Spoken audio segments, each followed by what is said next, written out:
Hi guys, welcome back to my channel. കഴിഞ്ഞ weekend നമ്മൾ നാട്ടിൽ പോയിട്ടുണ്ടായിരുന്നേ, അതിൻ്റെ വ്ളോഗാണ് കേട്ടോ ഇത്. ആദ്യമായിട്ടാണ് നമ്മൾ എറണാകുളത്ത് നിന്ന് പാലക്കാട് വരെ ബൈക്കിൽ പോകുന്നത്. വെയിലിനെയും ബ്ലോക്കിനെയൊക്കെ പേടിച്ച് നേരത്തെ തന്നെ നമ്മൾ ഇറങ്ങിയിട്ടുണ്ടായിരുന്നു. ഒരു 7 മണിയൊക്കെ ആകുമ്പോഴേക്കും നമ്മൾ നാട്ടിലെത്തിയിട്ടുണ്ടായിരുന്നു കേട്ടോ. എറണാകുളത്തെ ഇലക്ഷൻ ആയതുകൊണ്ട് തന്നെ മൺഡേയും ട്യൂസ്ഡേയും സ്കൂളൊക്കെ ലീവായിരുന്നേ. അപ്പോൾ 4 ദിവസം അടുപ്പിച്ചൊരു ലീവ് കിട്ടിയോണ്ട് നമ്മൾ നേരെ നാട്ടിലോട്ട് വിട്ടതാണ്. വീട്ടിലെത്തിയ നേരെ നമ്മുടെ ഫേവറേറ്റ് ആയിട്ടുള്ള അമ്മ ബിരിയാണി കഴിക്കാനാട്ടോ നമ്മൾ പോയത്. ലക്കിടി കൂട്ടുപാതയിൽ JCT കോളേജിൻ്റെ ആ വഴിയുടെ അവിടെ ആയിട്ടാണ് കേട്ടോ അമ്മ ടീ സ്റ്റാൾ വരുന്നത്. എൻ്റെ ഫേവറേറ്റ് ബിരിയാണിയാണ് കേട്ടോ ഇവിടുത്തെ.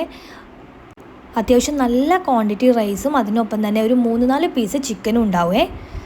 എന്നത്തെ പോലെ നല്ല തിരക്കുണ്ടായിരുന്നു. ഫുഡൊക്കെ കഴിച്ച് കഴിഞ്ഞ് പാഴ്സലും വാങ്ങിച്ച് ഞാൻ നേരെ പോയത് അമ്മയും കൂട്ടി അമ്മയുടെ അമ്മേനെ കാണാൻ വേണ്ടിയിട്ടാണ് കേട്ടോ.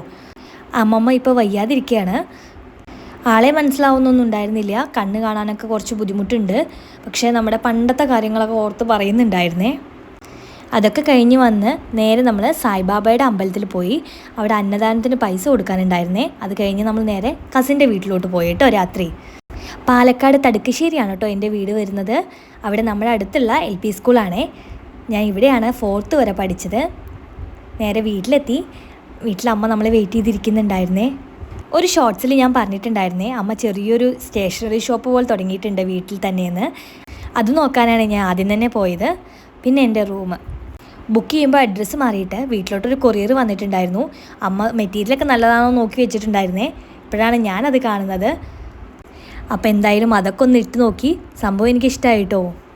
പിന്നെ ഈ ഇടയ്ക്ക് ലുലുവിൽ ഓഫർ വന്ന സമയത്ത് വീട്ടിലോട്ട് ബെഡ്ഷീറ്റ്സും കാര്യങ്ങളൊക്കെ വാങ്ങിച്ചിട്ടുണ്ടായിരുന്നേ. അപ്പം ഞാൻ എൻ്റെ റൂമിലോട്ടുള്ളത് ഞാൻ പൊളിച്ചിട്ട് നോക്കുകയാണ്. 250 മറ്റോ ആണ് കേട്ടോ ക്യൂൻ സൈസിലുള്ള ഈ ബെഡ്ഷീറ്റ് നമുക്ക് കിട്ടിയത്. നല്ല മെറ്റീരിയലാണ്, നല്ല ക്വാളിറ്റി ഉണ്ടായിരുന്നു. അതൊക്കെ കഴിഞ്ഞ് വീട്ടിലെത്തിയാലോ എണ്ണ തേച്ചുള്ള ഒരു കുളി അത് നിർബന്ധമെന്ന് പറയുന്ന പോലെയാണ്. അപ്പോൾ എണ്ണയൊക്കെ തേച്ച് ഇപ്പോൾ നിങ്ങൾക്ക് ശ്രദ്ധിച്ചാൽ മനസ്സിലാവും, ഞാനൊരു ബുഗാഡി കമ്മൽ കുത്തിയിട്ടുണ്ടായിരുന്നേ. അതിലിപ്പം കമ്മലുണ്ട് കേട്ടോ. ഈ വീഡിയോ എടുക്കുന്ന സമയത്ത് ഞാനൊരു രാത്രി നോക്കുന്ന സമയത്തേക്ക് അത് മിസ്സായിട്ടുണ്ടായിരുന്നു. രാത്രി കിടക്കാറാകുമ്പോഴാണ് കേട്ടോ ഞാനത് ശ്രദ്ധിച്ചത്. നമ്മുടെ അടുത്ത് വീടുകളൊന്നും ഇല്ലാത്തതുകൊണ്ട് തന്നെ രാത്രി പുറത്തിറങ്ങാൻ കുറച്ച് ബുദ്ധിമുട്ടാണ്. അപ്പോൾ അതുകൊണ്ട് തന്നെ രാവിലെ നോക്കാമെന്ന് വിചാരിച്ചു. രാവിലെ കുറേ തിരഞ്ഞിട്ടും കിട്ടിയിട്ടുണ്ടായില്ല. ചായ കുടിയൊക്കെ കഴിഞ്ഞ് നേരെ ഗാർഡനിലൊക്കെ നോക്കി. ഈ പോണ്ടൊക്കെ ഞാൻ ഉണ്ടാക്കിയതാണ് കേട്ടോ. അതിനുശേഷം നമ്മുടെ വലിയച്ഛന്മാരുടെ വീട്ടിലൂടെയൊക്കെ ഒന്ന് പോയില്ലെങ്കിൽ ഒരു സമാധാനം ഉണ്ടാവില്ല. നാട്ടിൽ വന്നു കഴിഞ്ഞാൽ ഏറ്റവും ഇമ്പോർട്ടൻ്റായി ചെയ്യുന്ന കാര്യമാണത്, നമ്മുടെ റിലേറ്റീവ്സിനെ കാണുക എന്നുള്ളത്. അങ്ങനെ വലിയച്ഛനെയും വലിയമ്മേനെയൊക്കെ കണ്ടു. അപ്പോഴേക്കും നമ്മുടെ വീട്ടിൽ ഇലക്ഷൻ ടൈം ആയതുകൊണ്ട് തന്നെ സ്ഥാനാർത്ഥികളൊക്കെ വന്നിട്ടുണ്ടായിരുന്നേ. അപ്പോൾ അവർക്ക് ചായയൊക്കെ കൊടുത്തു. അത് കഴിഞ്ഞ് നമ്മളും ഫുഡ് കഴിച്ചിട്ടുണ്ടായിരുന്നു. അങ്ങനെ പിറ്റേന്ന് രാവിലെ എഴുന്നേറ്റും ചെയ്തത് ആ കമ്മൽ തരിക എന്നുള്ള കാര്യമാണ്. ഈ ഒരു സീസണിലാണല്ലോ അല്ലേ പൂക്കളൊക്കെ അത്യാവശ്യം അടിപൊളിയായിട്ട് നമ്മുടെ വീട്ടിലൊക്കെ ഉണ്ടാവുക. അതുപോലെ തന്നെ എൻ്റെ വീട്ടിലും പൂക്കളൊക്കെ അത്യാവശ്യം നല്ലോണം വിരിഞ്ഞ് നിൽക്കുന്നുണ്ടായിരുന്നേ. വീടും പരിസരമൊക്കെ അമ്മ അത്യാവശ്യം നല്ല രീതിക്ക് നോക്കുന്ന ആളാണ്. പക്ഷെ എന്നാലും ഞാൻ എൻ്റേതായ രീതിക്ക് ചെയ്യുമ്പോൾ എനിക്കൊരു സാറ്റിസ്ഫാക്ഷൻ കിട്ടലുണ്ട്. അതുകൊണ്ട് തന്നെ മണ്ണിളക്കി കൊടുക്കാനുള്ള ചെടികളിലേക്ക് മണ്ണിളക്കി കൊടുക്കുകയും വെട്ടിക്കൊടുക്കാനുള്ളതൊക്കെ വെട്ടിക്കൊടുക്കുകയൊക്കെ ചെയ്തേ. പിന്നെ നെക്സ്റ്റ് ഇമ്പോർട്ടൻ്റ് ആയിട്ടുള്ള പണി ഇൻ്റർലോക്ക് ക്ലീൻ ചെയ്യുക എന്നുള്ളതാണ്. എനിക്ക് ഇൻ്റർലോക്കിൽ ചളിയാവുന്നത് ഭയങ്കര വിഷമമുള്ള കാര്യമാണ്. പക്ഷേ ഇത്തവണ നമ്മൾ ക്ലീൻ ചെയ്യാൻ വേണ്ടിയിട്ട് കുറച്ച് ലേറ്റ് ആയിട്ടുണ്ടായിരുന്നു. കാരണം ഞാൻ നാട്ടിൽ പോയി നിൽക്കൽ കുറവായിരുന്നു. അപ്പോൾ അതുകൊണ്ട് തന്നെ നല്ലോണം പൂപ്പലൊക്കെ ഒട്ടിപ്പിടിച്ചിരിക്കുന്നുണ്ടായിരുന്നു.